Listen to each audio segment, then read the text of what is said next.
Јас тука би преминал практично на само неколку заклучоци од оваа програма. Значи, јас странските инвеститори ги ценам како исклучително корисни во државата.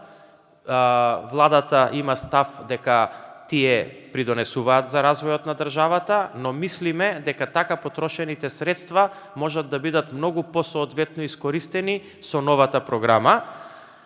Новата програма секако опфаќа одредени мерки кои што се и само специализирани за странските инвеститори, тоа се само 2 мерки, а додека сите останати мерки се однесуваат за сите економски оператори во државата, односно за сите компании без разлика дали се домашни или странски. Значи, сосема само кратко да заклучам, сакаме да ја избегнеме секаква дискреција у смисол на договарањето.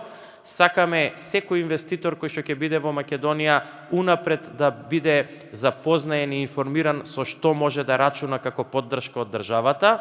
Сето тоа законски регулирано во рамките на Законот за директна државна помош, кој што е усогласен со европските политики и каде што кажува дека секоја практично компанија може да биде поддржана максимум до 50% од инвестициите и практично значи да имаме една транспарентна шема, една шема која што ќе биде на сите достапна и нема да има потреба никој да доаѓа во владата да преговара и да се договара за било каква помош.